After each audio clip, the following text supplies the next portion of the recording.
Hey guys, it's Simeon. This is Pro Wrestling Unlimited as we are here on the 18th of July 2020 to talk about everything that went down tonight at Impact Wrestling Slammiversary.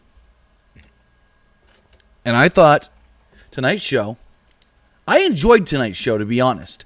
Now there were some things where I was like, meh, and what, why, but for the most part, I thought the show itself was really good. I enjoyed most of the matches. There was a match or two where I was just like, yeah, that really didn't hit. But it's all good because you can have, how many matches do they have tonight? 1, 2, 3, 4, 5, 6, 7 matches? You can have 7 matches and 1 or 2 not really hit with all the fans, and maybe I'm the minority that thought that a few matches were kind of duds, and I'll get into that once we get talking about it. But it was just like, I liked the show, and I want to keep saying that because as somebody who doesn't watch Impact every week, I'll skim through the show and see what happens and make sure I know kind of what all the storylines are. But I'm not somebody that watches every week, keeps up with it every week, knows everything going on in Impact Wrestling. No, I'm not. But I'm somebody that I keep up with it enough that once we get to a pay-per-view like this, I, for the most part, know what's going on. Not well enough to maybe make educated predictions, but I know what's going on. I know who the babyface is. I know who the heel is, and I know, I guess you could say, how the feud's kind of been going. But with that, the show opened up with an extended version of the tease commercial we've seen for months now. I think for months, at least a month or two. But now, it ran down the card throughout the newscast. 2 kids talked about being scared. Not sure what they were scared of. Josh Matthews and Don Callis were on commentary. They announced the Good Brothers have signed with Impact Wrestling, and that's what they're going by. They're the Good Brothers. They're not Carl Anderson and Luke Gallows. They're not Gallows and Anderson. They're calling them, their name, their new tag team name is the Good Brothers. And, as we'll say later, I was shocked when Josh Matthews literally said Luke Gallows. I expected him to be Doc Gallows. I don't know who owns the trademark on the name Luke Gallows. I can look that up. But I don't know. Also, remember, guys, if you want to be part of the show, you can do so by texting in to 510-906-1341. Remember, that number is 510-906-1341. I'm going to look something up really fast. I'm going to look and see if anybody owns the name Luke Gallows. Luke Gallows is a trademark of WWE. The name was trademarked in 2016. The trademark went into effect in 2017.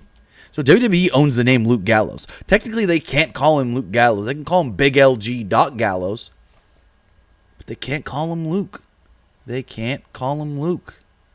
So I don't know if WWE is going to do anything about that. I doubt it, unless they continuously keep doing it. And it could have just been a slip-up by Josh Matthews. But either way, the show kicked off with an open challenge from the Rascals, Damian Xavier and Zachary Wentz.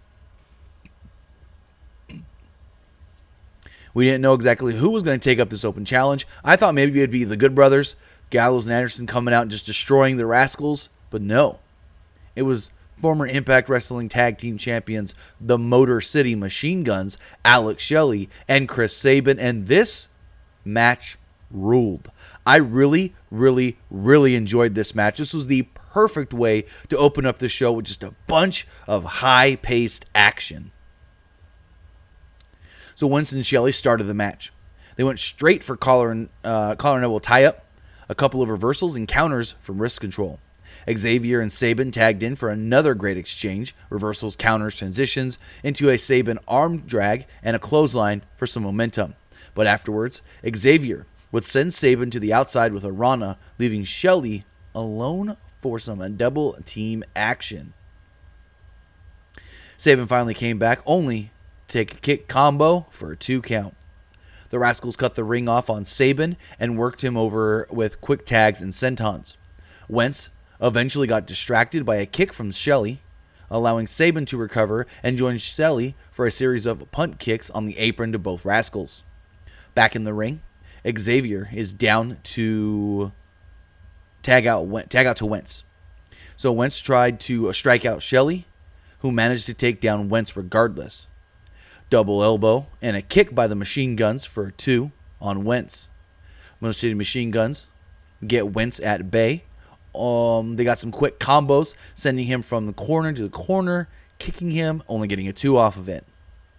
At one point, excuse me, Desmond Xavier hit several kick combos on Sabin, and Shelley was out on the floor. Wentz came back and hit a foot stomp on Shelley for a 2. After a code breaker on Sabin, there was a swanton by Wentz on Shelley as well, but he got his knees up, jumped to his feet, and hit a German suplex on Desmond and tagged in Sabin. A dropkick by Sabin on Xavier. Another tandem strike combo took out Wentz with a headlock. Dropkick combo, and then they hit the ASCS rush on Xavier for the victory. Again, I thought this was an amazing opener. Great opening contest. The action was just high-paced, but it wasn't... I've complained before about some matches being too high-paced, and you can't keep track of what's going on. But this one was just enough in control where it didn't just seem like, oh, move to move to move to move. We got to hit our spots.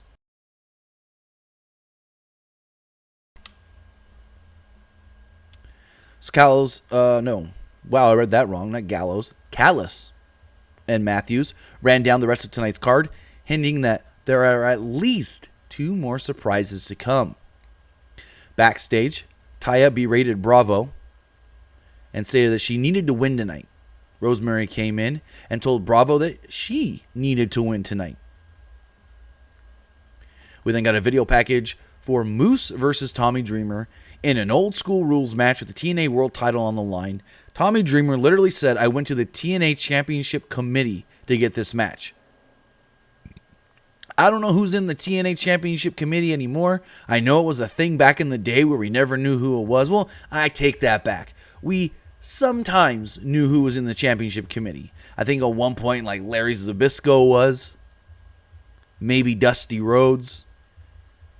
I don't think Jim Cornette was in the Championship Committee. I know he was like the authority figure, the GM, and I actually enjoyed him in that role back in the day. He had freaking Matt Morgan as his assistant. I always thought that was fucking funny until finally, until finally Matt Morgan was like, I ain't going to be your lackey. I want to wrestle. And then he turned into like Badass Blueprint. Also, I didn't know that old school rules meant no rules, hardcore match. And that's what this was. So Moose started off the match in control, pushing Dreamer into the corner by his neck, striking him, tossing him, punt kicking him, and throwing him out of the ring. Dominant start from the champion, the self-proclaimed champion. Now, before we get farther into this match, Moose actually did an interview recently stating that he wasn't supposed to be the self-proclaimed champion. He was actually going to earn it WrestleMania weekend at the TNA show, where the main event was going to be King of the Mountain, and I've always loved the King of the Mountain match. One of my favorite matches that TNA has ever had. I always looked forward to Slammiversary and the King of the Mountain match, because for years, that was the tradition. You get 6 guys in your main event of Slammiversary, your big summer pay-per-view, and it's King of the Mountain. For anybody that is unaware of the King of the Mountain match, it's usually about 6 guys. You have the championship hanging above the ring. Sorry about that. Hit the microphone. You have the championship hanging above the ring, but then there's a cage at ringside. Now, you would think, okay, it's a ladder match, but you have to qualify during the match for the ladder portion. What that means is if you can get a pin or a submission, then you are actually eligible to hang the championship, not grab the championship down. You have to climb the ladder and hang the championship down. Also, if you are pinned or submitted at all throughout the match, you spent 2 minutes in the penalty box. And some of the best stuff was when you had 2, maybe 3 guys in that penalty box at the same time. They didn't care. They'd put multiple people in the box.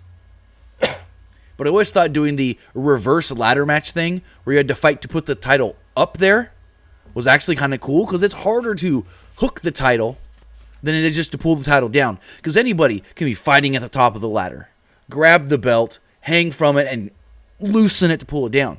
It's not that easy when you got 2 guys fighting at the top to hang the belt. So I always loved the King of the Mountain match. I wish we would have got that at the TNA pay-per-view. Unfortunately, because of the pandemic, we didn't get it. Back to this match. Again, Moose in control very early on. He was dominant, but Moose went for a dive only to get a garbage can lid to the face. Dreamer started using weapons on Moose. He choked him with a jersey, whipped him into the guardrail. Then he went for a chair shot. Moose dodged. Dropped him groin first on the rail. Moose dropped him groin first on the rail. Chair shot to the back and dropped the rail on Dreamer. Moose then hit a suplex on the stage. Back in the ring, Moose used a kendo stick on Dreamer, but he missed the last shot. When he missed the last kendo stick shot, Tommy Dreamer reversed it into an assisted Russian leg sweep, or side Russian leg sweep, with the kendo stick on the throat of Moose. Dreamer went for a second rope shot, but Moose caught him with a drop kick. Dreamer was taken out completely here at this spot. Dreamer set up a little bit later, Dreamer set up a garbage can. No. Moose set up a garbage can on Dreamer and followed up with the drop kick. Moose was getting cocky here. Went to the top rope for a plancha, but Dreamer caught him with a DDT or right on top of the garbage can. Only got a 2 off of it. Moose dropped Dreamer with a toe hold onto a chair. Moose went to powerbomb Dreamer into a pile of chairs, but Dreamer blocked and fought back with punches. Went for a DDT, and Moose countered and hit a bookend for bookend standing moonsault and a 2 count. And you want to know how he learned that standing moonsault? Ricochet trained him to hit that standing moonsault. Yep. He was training with Ricochet this week, and Ricochet helped him learn that standing moonsault. Big old boy hitting that moonsault. Great to see the athleticism of one Moose. I've got a question here in the chat really fast. It's Tommy Dreamer related, so I'm going to hit it right now. Gus Bricker says, how old is Dreamer? In his 50s? Almost. Dreamer is 49, will be 50 next February. So Moose went to the top for another moonsault, but Dreamer moved. Hit a DDT, but only got a 2 off of it. Dreamer pulled out some tacks and went to pile driver Moose, but Moose blocked it and hit a low blow on Dreamer. Moose would then shove Dreamer face first into the tacks, but didn't fully make contact as Dreamer powered up. Moose raked the eyes and slammed Dreamer on the thumbtacks. Moose hit the lights out spear, and Moose picked up the victory, defeating Tommy Dreamer. I thought the match, for what it was a little slow, but I didn't hate it. I actually somewhat enjoyed the match. I didn't think it was a great match or really, really good or anything, but for what it was, for a quote-unquote hardcore match, I thought it was fine. I thought it was good. I thought it was more than passable. So we go back to commentary, and they're talking about whatever, I don't even know. And then they send it to Gia Miller in the back. She tried to interview the arrival of a new superstar, but it was just Johnny Swinger. He then seems to have stolen Carl Anderson's car, they stated.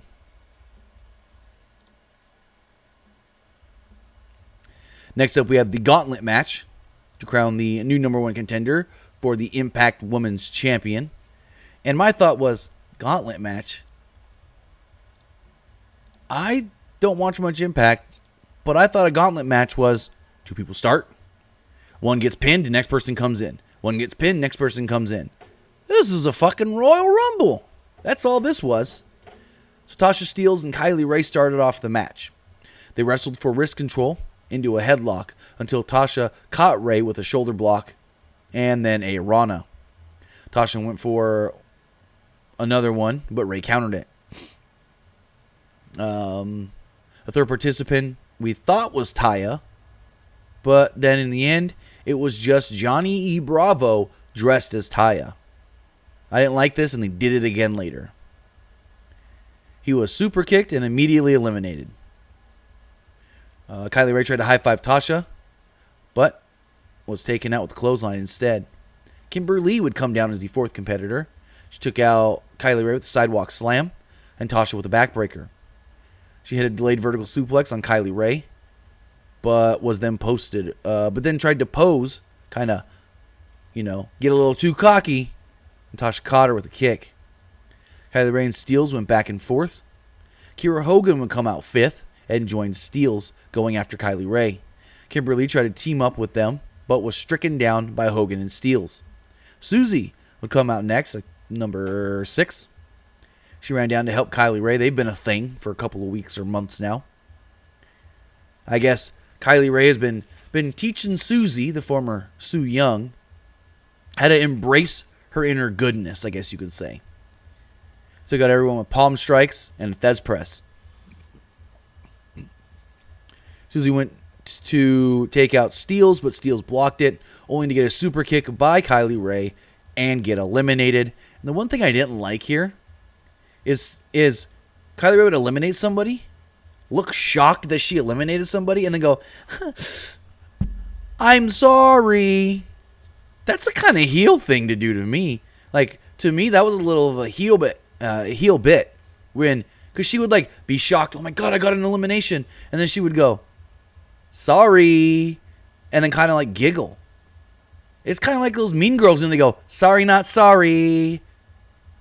But it's supposed to be, oh my God, Kylie Ray never wants to upset anybody. She never wants to hurt anybody. She never wants to get on somebody's bad side. So she's got to apologize for eliminating somebody. And she did it every time except for one other time later that I'll mention. So Katie Forbes came down to 7th. I didn't even expect her in this match. I don't even know if she was on the advertised match card picture. She clotheslined Susie and Ray. Shoulder blocked Lee. Hogan tried to make friends with her, but instead got attacked. Madison Rayne would come out next at 8th and went straight for Lee and Hogan with enziguris and clotheslines. She made fun of Susie, but Hogan stepped up and got into a verbal exchange before they went to blows. Havoc would come out at 9th. She took down Forbes and Lee first, dropped Hogan with a sidewalk slam, took down Susie and Kylie Ray, and then it was just her and Madison Rayne.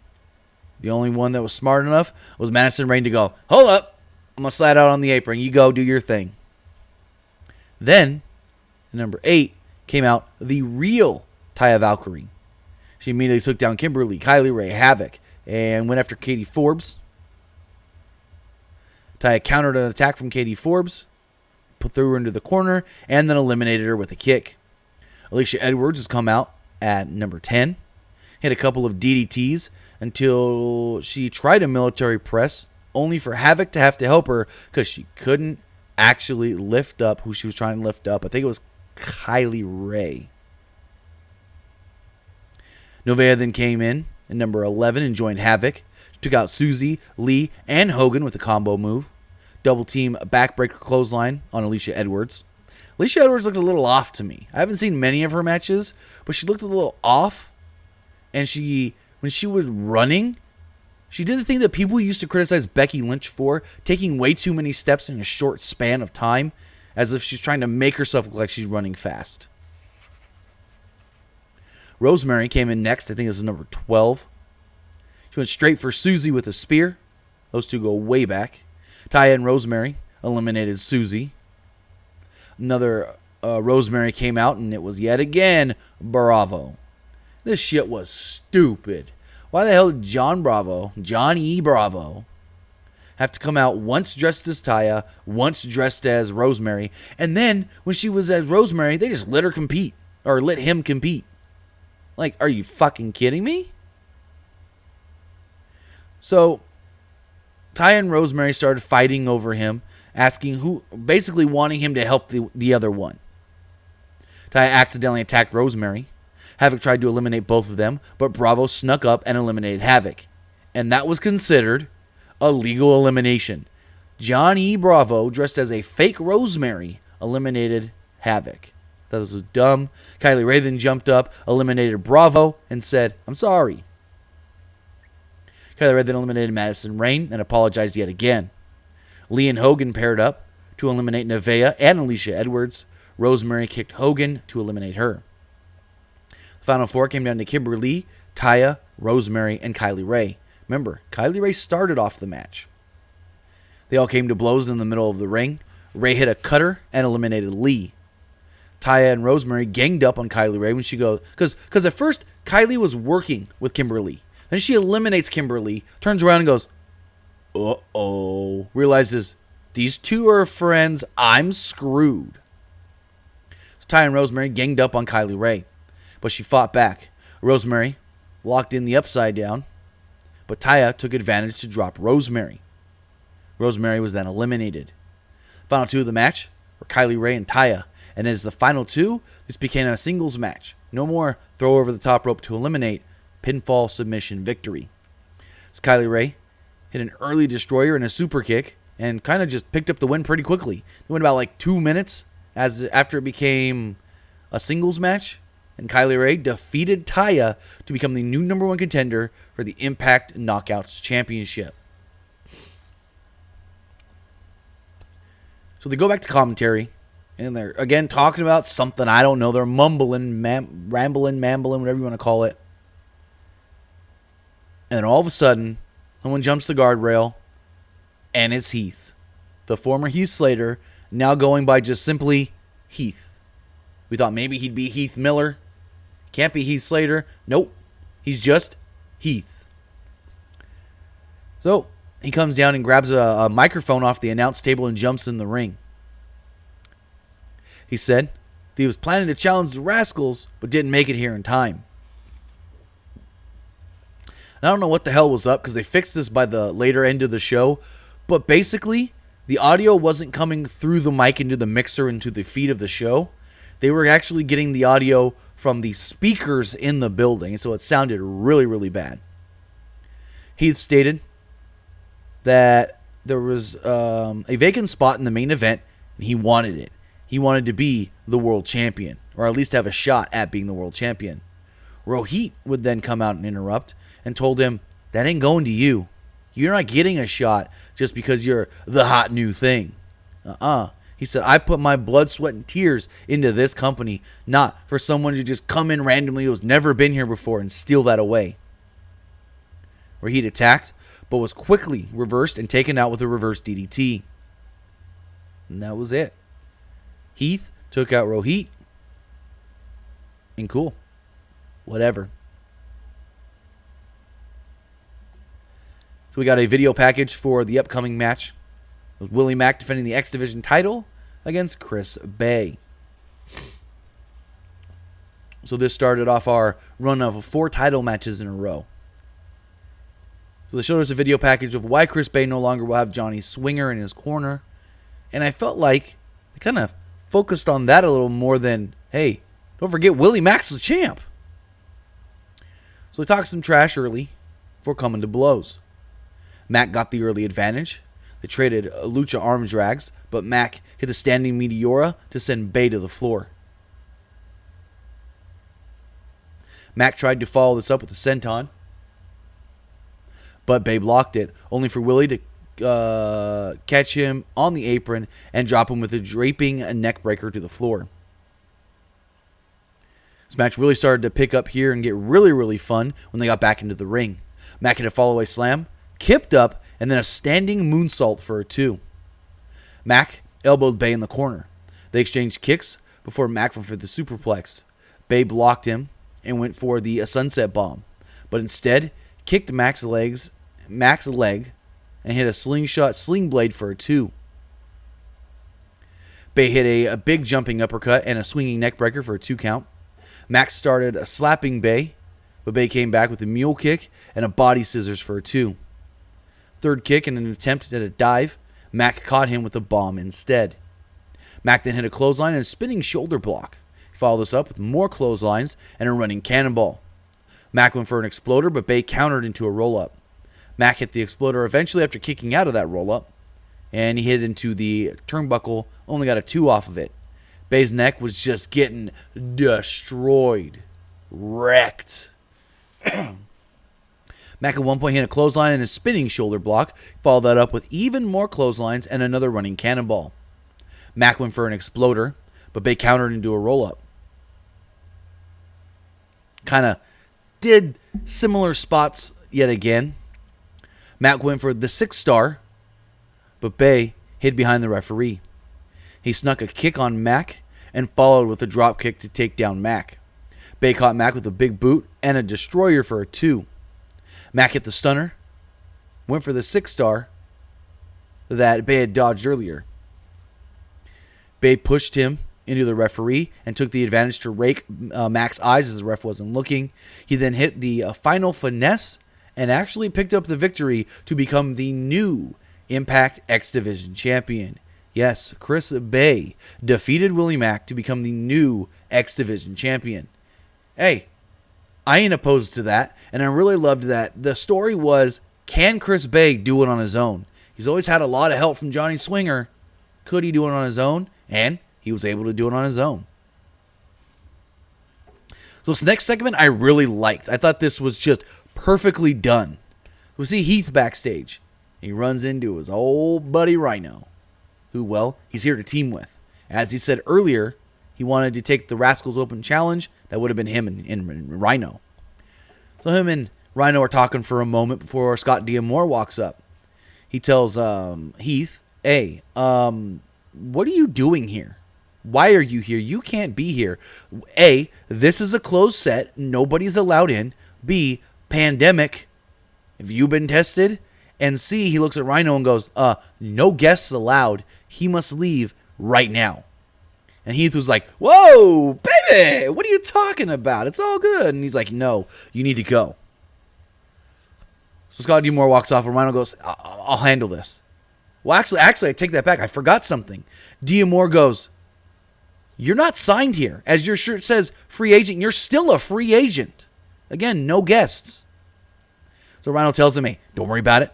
I'm gonna talk to him. I'll straighten it all out. Be here Tuesday. Call me as soon as you get here. Everything should be okay. So basically, Rhino's gonna try and get Heath a job.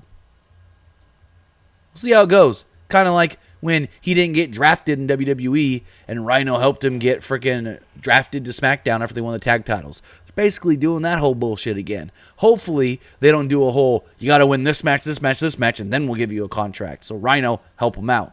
I hope they don't do that and just copy WWE.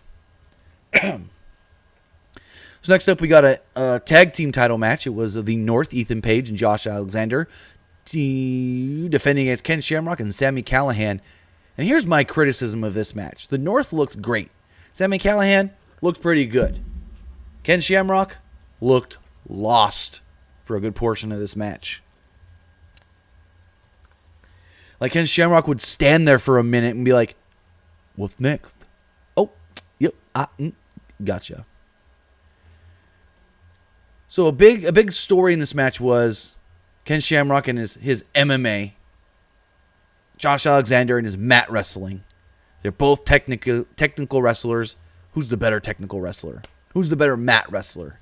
They did hype up the fact that Ken Shamrock was the first TNA World Champion. He was the first champion in TNA. That first night, he won the NWA World title in a big old Royal Rumble style match. They also talked about him being a UFC Hall of Famer and a future Impact Hall of Famer, which that was announced earlier this year that he will be going into the Impact Hall of Fame. So Alexander and Shamrock started off the match. Started off with some good mat wrestling. They were trading the momentum until Shamrock locked in the ankle lock. Callihan slapped himself in. Not tagged himself in, slapped himself in. But instead of wrestling, cheap shot at Alexander. And it took down both Page and Alexander. Shamrock came back in and worked on Page for a bit, punching him around, tagging in and out with Callihan. They were working good together here early. Callihan hit some headbutts and headlocks, and even tried to go for the pin but didn't get it. Shamrock went for knees and a DDT on Paige. Shamrock and Sammy kept the offense until Alexander interfered and pulled Paige to safety. The North then ganged up on Shamrock outside and back in the ring. Alexander got Shamrock in the corner with some shoulder thrusts. The North went for a double team move, but Shamrock caught them with a double clothesline and tagged out.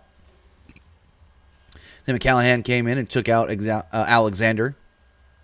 He had a super kick and a brainbuster on Paige for a 2. Paige managed to get a drop kick on Callahan and tag in Alexander to, keep Callahan down. They were in control here with the double team moves. A lot of striking and quick tags from the tag champs. Eventually, Sammy landed a desperation stunner to get some, I guess you could say, momentum. But Paige was smart enough to place himself between Sammy and Shamrock. Sammy tried to strike his way to his corner, ending in both men taking out each other with kicks. Shamrock tagged in and ran wild with some clotheslines and power slams on both men. Callahan tagged back in pretty quickly. The North caught Callahan with a double-team crucifix bomb for a 2. Callahan once again managed to escape a pin and tagged in Shamrock, who came in and hit a belly-to-belly on Alexander to the floor. Paige took out Callahan, and this is when Shamrock started to kind of get confused. Shamrock and Alexander locked in ankle locks on their respective opponents. Both submissions were broken. Callahan took out Paige. Shamrock locked in the ankle lock on Alexander. Paige managed to toss Callahan into Shamrock. Shamrock and Callahan had some misdirection. Alexander, fireworks going off outside my place. Sorry if you guys heard that. Paige broke up a pin. Shamrock then just stood there and kind of watched as Sami Callahan was taking the action. Didn't really know what to do, and then Shamrock caught Callahan with a kick accidentally.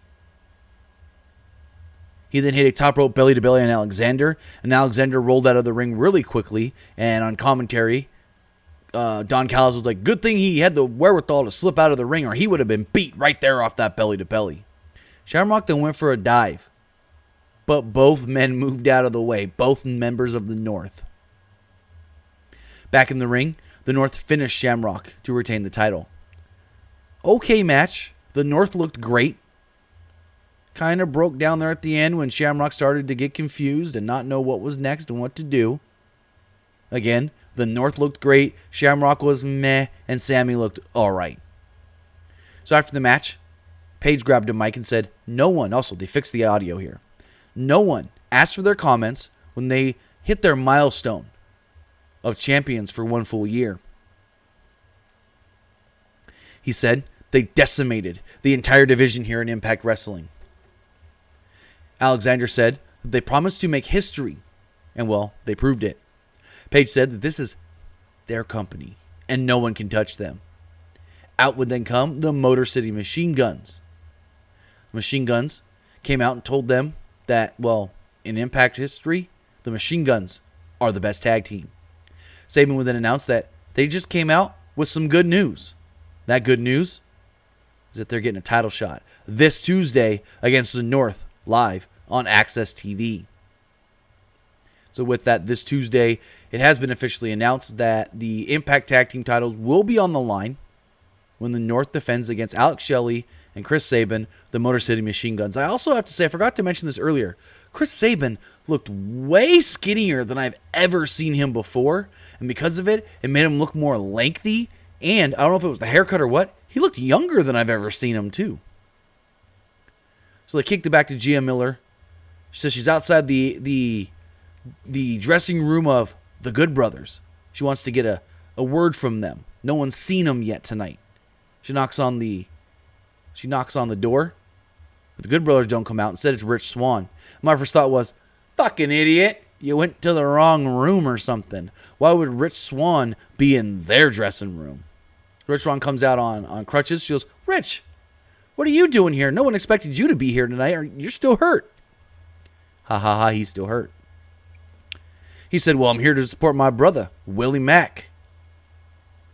He then announced, I may not be able to be in the world title match tonight, but when I'm cleared and I'm ready to make my comeback, I'm going after whoever is that world champion.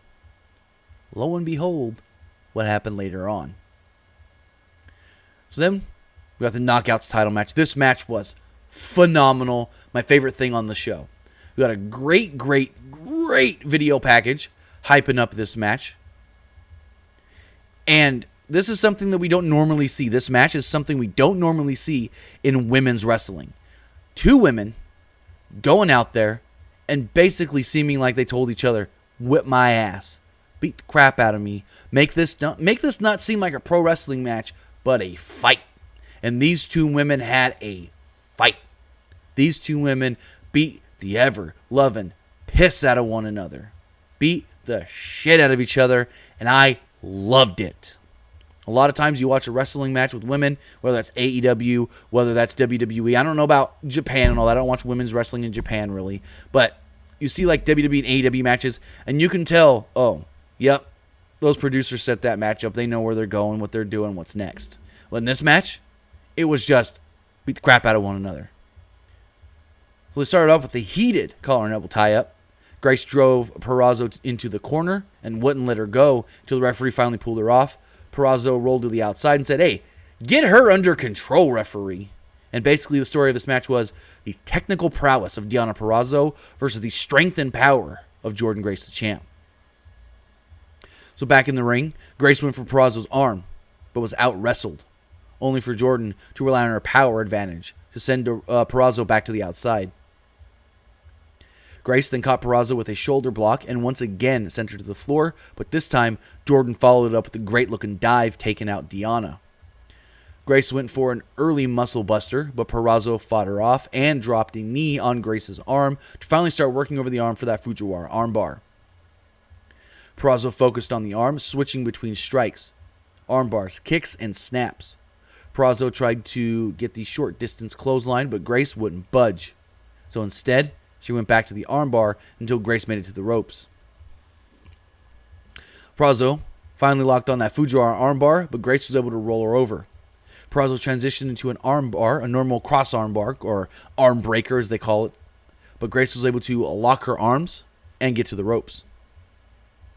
Purrazzo went back into snapping Grace's arm over the ropes over and over. Grace managed to land an elbow to get some space and latch onto the ropes to block Purrazzo. This gave her some chance to recover, and she dropped Purrazzo with a clothesline and a senton for a 2. Jordynne Grace went for a backplex, but Deonna blocked it and got a 2 off of an O'Connor roll.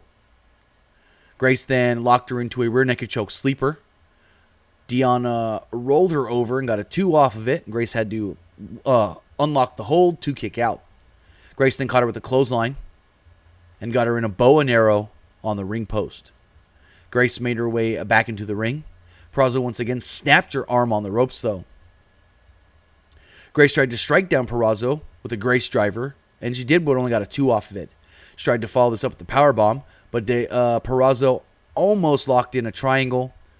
This forced Grace to let go of the powerbomb position, yet she got in a desperation spinebuster at the last second that looked like she didn't really get all of the momentum in that spinebuster that she wanted. She wasn't really able to herc her up and then slam her. I was kind of like, I got her, and now she's down, which was cool because they're playing up here that, she's been working over that arm. Purrazzo's working over the arm. Now Grace has got to do all of her power moves with one arm. Can she really get the full effect of all these moves? And the spinebuster showed it. She wasn't able to get the full effect of that spinebuster because she was really having to do it with half the power. So both women started trading strikes in the middle of the ring. The referee was counting them down. He got to like 6, and they started just going to blows until Grace started hitting scoop slam after scoop slam, again with just the one arm. Deonna then finally hit a German suplex on Jordynne Grace, but Grace was able to pop right back up and hit a German suplex of her own. Purrazzo then got 2 kicks in and a pendulum snap suplex for 2. Grace then caught Purrazzo with a kick. She then hit a running knee and a diving elbow. This followed up with a Vader bomb, but again, only got a 2 off of it. Jordynne Grace then chased her down and hit her with the Gracie driver, but Purrazzo blocked it and kept relying on her strikes. Deonna locked in the armbar in the middle of the ring, but then she finally got in that Fujiwara armbar. She, I guess you could say, pulled it back so far that she was able to grab the arm on the other side and yank that in as well for a double Fujiwara armbar. Never seen that before. And, well, Jordynne Grace had to verbally submit, saying, I give up, I give up, I give up. Referee called for the bell, and Deonna Purrazzo is the new Impact Knockouts champion. To me, I thought this was the best match of the night, even better than the main event. So next up, they told us that you can pre-order the Slammiversary DVD now, but next time they will be on pay-per-view will be their biggest show of the year, Bound for Glory, on October 24th. We then got a video package hyping up the main event of this match. And if you didn't see this past week's Slammiversary, the final thing we did see was a brawl in a gym of sorts with Trey and Ace Austin. So for the first eliminated person, I'm just going to say it right now, to be Trey, I was kind of disappointed because they really built up there was going to be more between Ace and Trey. So everybody comes out for this match. The three guys we already know. Trey Miguel, Ace Austin, Eddie Edwards. And then they're saying, who's that final man? Who's the fourth man? Who's the... And Rich Swann's music plays, and they go, wait, Rich Swann's music? That's got to be a mistake. We just saw Rich Swann earlier on crutches. He can't be. And Rich Swann comes out with the crutches, throws them down, and is all but ready to go as he jumps into the ring ready to fight. So the referee's getting ready to start the match, and then the music of the Maniac, Eric Young, would play. Everyone here's looking shocked, surprised. Like, whoa, what him? Yeah, it's a four-way. What are you doing? Now remember, originally, this was supposed to be a five-way before Tessa and Michael Elgin were relieved of their duties in the company. So, Eric Young comes down and grabs a microphone. He says, I'm back. I want the world title. I was just told that this can now be a five-way. So this is a five-way elimination match. So the match starts off. Ace and Trey went straight for each other, inside and out of the ring. But they didn't really do too much. I was a little disappointed by that. Eric Young and Eddie Edwards went after each other, but then quickly teamed up to go after Rich Swann. Young early on dropped Eddie with a slam, but Swann tossed him out of the ring with a drop kick. Swann got rid of Ace, who tried to get in the ring, but wasn't able to do that and Trey started fighting with Swann. Eddie came in and sent both of them out of the ring and went for a dive, but Madman Fulton caught him and slammed him on the apron. And then this prompted the referee to say, Fulton, we ain't doing this. Out. And they kind of like fought with the referee for a second, like, whoa, you can't kick me out. No. And the referee's like, Madman Fulton, out. And Madman Fulton jumps on the apron and he goes, you know what? If Madman Fulton doesn't want to leave, I'm going to kick out Ace Austin too, and he's going to be eliminated. Disqualified. Gone. So Madman Fulton's arguing with the ref, and Ace Austin's like, bro, I got this. Just go. I don't want to be eliminated. I thought that was pretty funny. Like, he wanted Madman Fulton there with him, but as soon as the ref said, if he stays, you're gone too, he was just like, you got to go. Madman Fulton left. Back in the ring, Swann took out Ace. Young took out Swann. Then, Eddie came in with a Kawada-style chop on Young and Swann. Mule kick by Swann on Eddie, followed up with a Rana, but Eddie blocked and powerbombed him into Young. Backpack center by Eddie on Ace, but Ace reversed and kicked out of Eddie and... whoa, I wrote that way wrong. Ace blocked the stunner. Swann then went for a cutter on Trey, and then took a Blue Thunder Bomb by Eddie Edwards. Finally, Trey caught Young with a foot stomp, Trey hit Young with a foot stomp, and Young was busted open. I don't know if he was busted open here or before. I couldn't really tell where Eric Young was busted open, but he was bleeding, I think, over both eyes, to be honest, above the eyebrow. And I didn't like that sequence because there was too much going on, and I couldn't really keep track of what was going on, so I wrote a lot of mumbo-jumbo. So Trey went back to going after Ace, and they started trading strikes in the middle of the ring. Trey managed to dodge most of Ace's strikes and dropped Ace. Trey hit a Rana on Ace, but Young returned to the match only to take a Rana by Trey, who followed up with a neckbreaker on Ace.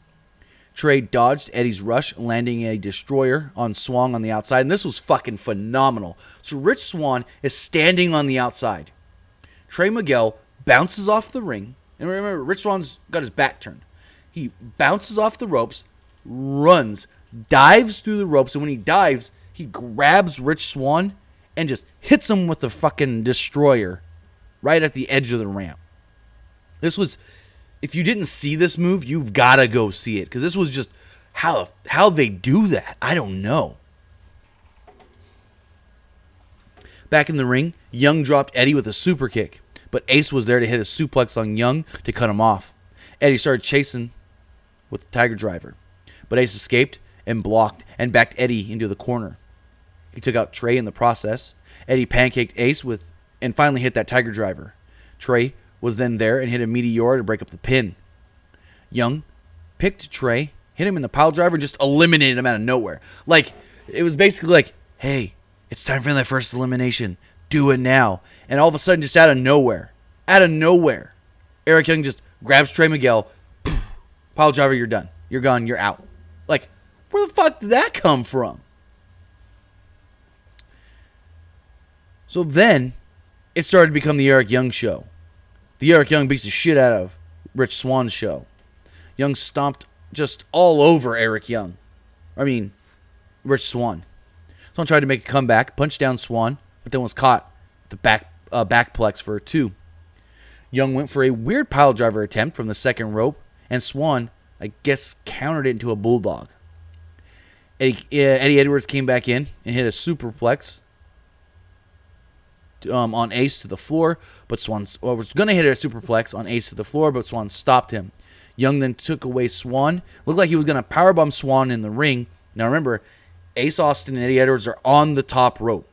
And what does Eric Young do? He power bombs Rich Swann into both of them. They fly off the top rope, go over to the outside, and crash through a table. They're out for the time being. So then, there's not much I have to say here. Eric Young just fucking destroys Rich Swann. Remember, Rich Swann just came back from surgery on the right leg, I think it was, knee. He's just beating him and beating him and beating him. He finally gets a chair where I was like, what the hell's going on here? He's beating him and beating him and beating him and beating him. Oh, I skipped a spot. So he's beating on him and beating on him and beating on him. Finally, Young tries to go for the pile driver. And Swann somehow reverses the pile driver. He rolls up Eric Young, flash pin, out of nowhere. Eric Young's eliminated. The maniac that he is, he goes nuts. Beats the crap out of Rich Swann even more. Grabs a chair, puts the leg in the chair, Pillmanizes the leg. Rich Swann, writhing in pain, crying, screaming, yelling, but doesn't want to quit. Referee asked him, if you can't compete, you're going to have to leave. And Rich Swann's like, I got this. And Ace Austin gets back in the ring. Ace tried to pick up the easy elimination, going for the figure 4, but Swann reversed it. Swann started slapping down Ace on one leg. Ace kicked the leg out from him, though, hit the fold, and pinned Rich Swann to eliminate him. Down to our final 2. It's Eddie Edwards and Ace Austin. And these two go back at least a year when they were feuding, when Ace Austin was trying to get at Eddie's wife, Alicia Edwards. They went straight to simultaneous kicks and trading forearms and chops. After about a minute of strikes, Eddie chopped down Ace to the mat. Ace still hit a desperation spinning kick to get some space.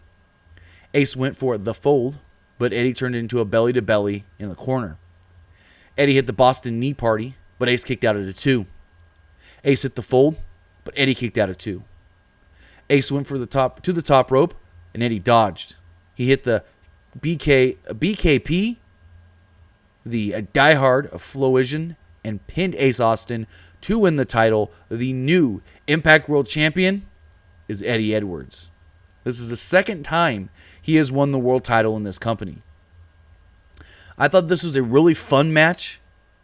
It wasn't my favorite match. I know some are probably going to say that they like this match the best. I know some are probably going to say this was the match of the night. But I honestly, and everybody's opinion is different, I honestly liked the women's match the best. The Knockouts Championship match. So the match ends, and Madman Fulton immediately comes down and just takes out Eddie Edwards. So Fulton set him up for Ace. But suddenly, who would finally make their debut? Because, well, they teased them all night and nobody saw them. The Good Brothers. Carl Anderson. And as Josh Matthews said, Luke Gallows. They come down. Remember, Eddie Edwards has been knocked down. They get in the faces of Fulton and Ace. Ace thought they were going to make friends with the Good Brothers. They even shook hands, Ace Austin and Carl Anderson. When Ace Austin went to walk away, Carl didn't let go. Carl pulled him in. Whoo! Stun gun. Haven't seen that in a while because he's been in WWE. Nobody else hits that stunner or that cutter than Randy Orton. But now, Carl Anderson, he's out of WWE. He hit that stun gun again. And he hit that stun gun, and it looked sweet. I loved it. I thought it looked great. He hit it. He had the perfect extension on it and everything. Takes down Ace Austin. Eddie would then get back to his feet and take out Fulton. They then hit Madman Fulton. No. They hit Ace Austin with a magic killer. Anderson and Gallows then joined Eddie Edwards in the ring to celebrate with beers. And as they're three standing in the ring, all of a sudden the lights go out. All of a sudden on screen, we see 3 slash marks. And then you see 3 appears out of nowhere. In front of the same brick wall that he's been in front of forever in all of his vignette videos he's been making. But EC3 is the last thing we see before the show goes off the air. Yes, Ethan Carter III is back in Impact Wrestling. I had heard some conflicting reports on if he was coming back or not. And well, this confirmed it. He's back. He's back. He's back. He's back. And that's how the show goes off the air. Gallows and Anderson help Eddie Edwards. On commentary, they tease that they are now aligned with Eddie Edwards. Because they said, oh, the Good Brothers have aligned themselves with the champ, Eddie Edwards. Have they? Have they? Or did they just come out and help him because, well, they're the Good Brothers and they wanted to ruin the party? I don't know. I didn't like the way they were introduced. I guess they're baby faces. I thought they would have been better as heels. But we'll see how it goes. EC3's back as well. The only real surprises tonight, Gallows and Anderson weren't a surprise since we knew they were coming. Heath wasn't that big of a surprise because Rhino had already teased it. And EY, everybody expected EY to come back. So, to be honest, there wasn't really many surprises. I hope they've saved somebody or someone or multiple somebodies for Tuesday when they're back on Access TV. But with that, guys, that was Slammiversary. Do have some text messages here I do want to read. Remember, if you want to be part of tonight's show, you can do so by texting in to 510-906-1341. Excuse me. 1341. The number is 510-906-1341.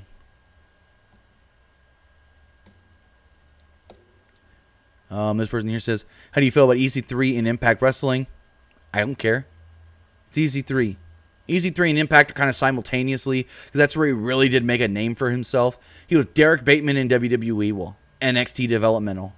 Never really went anywhere. They released him. He went to Impact, became EC3, became a huge star, left Impact, went to WWE. Vince didn't like him, never used him. They released him. He's back in Impact where he belongs. Person says, do you think the Motor City Machine Guns will beat the North for the tag titles next week? Or do you think Callahan and Shamrock should have won, ultimately the Good Brothers winning? I don't think Callahan and Shamrock should have won the titles.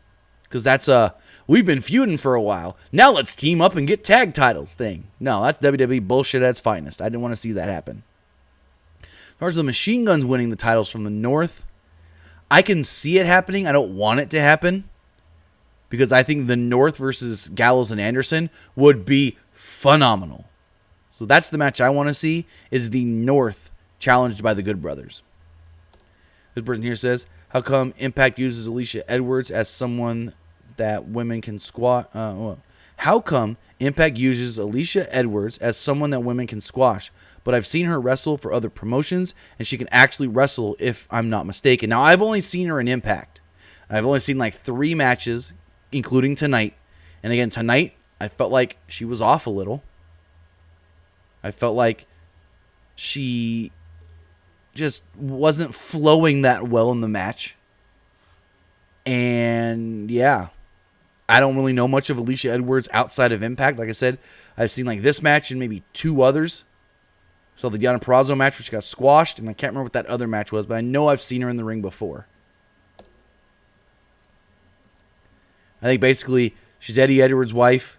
They like Eddie Edwards, and they're going to use her to keep him happy.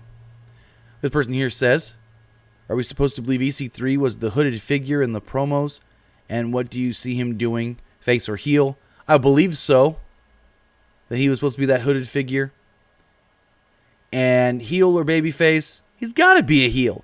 EC3 in Impact Wrestling, not a heel? That's a missed opportunity. Just like Ace Austin not winning the title is a missed opportunity. I think Ace Austin as the cocky heel champion would have been perfect. As I'm the youngest world champion ever in Impact Wrestling. I'm the most badass guy here.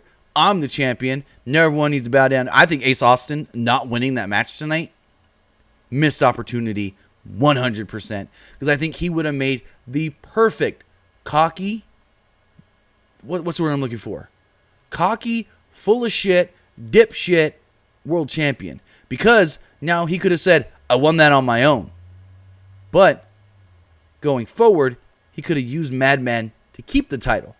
Use Madman Fulton to his advantage going forward, to where it'd be like, yeah, I won the title on my own, but I got my backup just in case I ever need him. But with that, that was Impact Wrestling Slammiversary. I really, really enjoyed the show. If I had to give it a rating out of 10, I'd actually give it an 8. I would have given it more, but I thought the women's gauntlet match was kind of meh. I thought the tag title match at the end kind of broke down to what the hell is Shamrock doing? But other than that, I really enjoyed everything else. Do have one more text message here to read. The person says, do you think Deonna winning is good? After all, she isn't completely signed. Yes, I think it is.